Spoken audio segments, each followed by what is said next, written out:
Hi, I'm Hobie-Wan. This is Red Chair Reading. I'm on location in La Paz, Baja, in a beautiful little garden. Today we're reading the Black Book of Secrets, Chapter 42. Let's go. In case you haven't joined me before, this is all I do. I read a book aloud. Let's go. Extract from the Black Book of Secrets, Ludlow's Confession.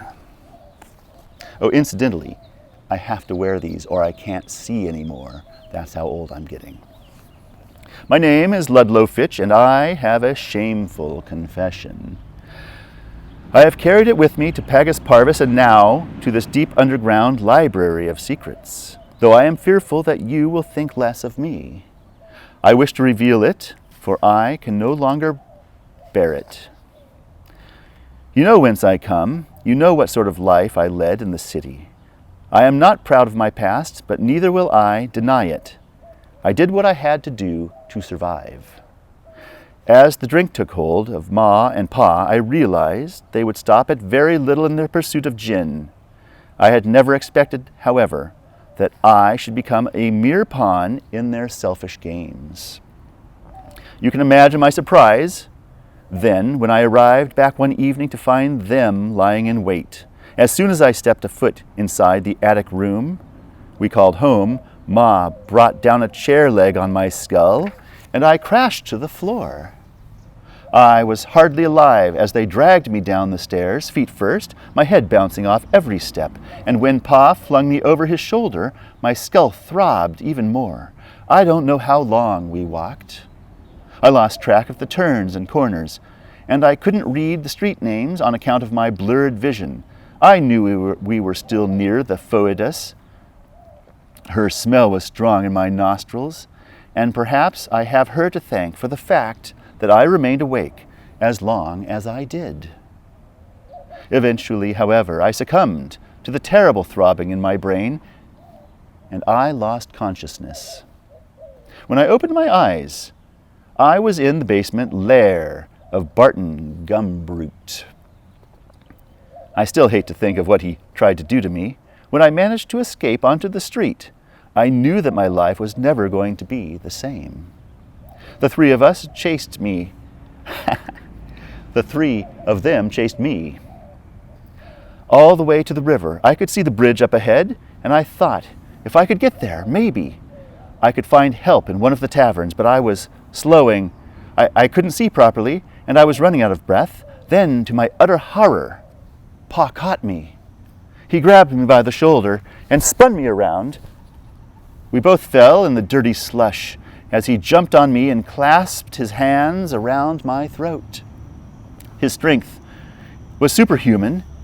His desire for money, for gin, made it so, but my desire to live was greater. I reached up and burst his arms apart, and at the same time, I kneed him in the stomach. He fell sideways and rolled on his back, and then the tables were turned. I sat upon his chest and held his arms down over his head. I looked into his cruel face and saw nothing to stop me. I closed my hands around his scrawny neck and squeezed until he was blue in the face and his eyeballs began to bulge. He writhed and kicked and tried to wrest my hands away. He was unable to speak, but his eyes were begging for mercy, and I couldn't ignore their plea. Whatever else he might be, he was still my father. With a shout, I let go and stood over him as he wheezed and coughed for breath. "Why did you do it?" I gasped. "I'm sorry, son," he croaked in a voice full of remorse, and like a fool, I thought he meant it. Ma and Barton were coming. I could hear them. I turned for no longer than a second, and Pa was up again and had his arms tight as a noose around my neck. I elbowed him sharply to make him let go, and then I shoved him hard as I could, and he stumbled backward down the steep bank. "No," he cried, "no!" before landing on his back in the dark waters of the Foedus. I watched in disbelief as she sucked him under in a matter of seconds. I could see his white face, his mouth wide open and bubbling just below the surface, and then He was gone. Pa, I whispered, and for a second I was rigid with shock. Then I came to my senses and stumbled onto the bridge, where I saw Jeremiah's carriage just pulling away. With a supreme effort, I managed to climb onto... Oh darn, I think I've lost my... Oh no, I think I've lost... I believe I've lost my microphone. Just give me a moment here, please. Shoot, man, this is unexpected. Well, that's never happened before. One seckie. Unfortunately, I don't have my editing suite here to edit this out, so let's just keep going. Let me see here. Blah, blah. Fell on his back. Steep bank. No. Okay. With a supreme effort, I managed to climb onto the back. As we gathered speed, I could still see Ma when she was crying and screaming, and Barton was shaking, his fist and cursing. I murmured, I murdered my own father. Joe, whatever he had done to me, surely he didn't deserve that. I could have saved him. I could have gone down and dragged him out. I cannot forgive myself. I have dreamed of it every night, and always I see his face looking up at me from the water. If this is interesting to you, please be sure to hit the like button. You'll help the video spread to other people, and you'll help me out. I love to read aloud. Let's keep it going.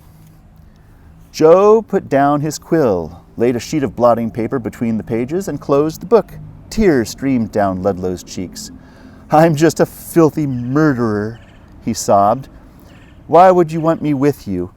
Ludlow, said Joe softly, it was never your intention to kill your father. If you were going to, you would have strangled him when you had the chance. Instead, you pitied him. You don't even know for sure that he's dead. I pushed him into the Foedus. No one gets out of that poisonous river alive. Maybe your Ma and Barton pulled him out. Unless you go back, you'll never know. As for coming with me, I knew what you did.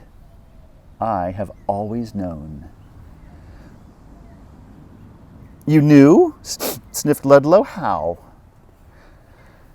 I don't think you've had a full night's sleep since you came to Pagus Parvis. I have heard you wandering around. I have seen you standing at the window, and I have listened to your nightmares. It wasn't difficult to work out what had happened. Believe me, your story is not the worst to go in a black book. But for now, it doesn't matter. Let's concentrate on what's ahead, not what has gone before. Ludlow sat quietly for a moment, and then he asked, Do you have a secret, Joe? He smiled. I do, and it is in the very first black book I owned. And where is that book? He mused.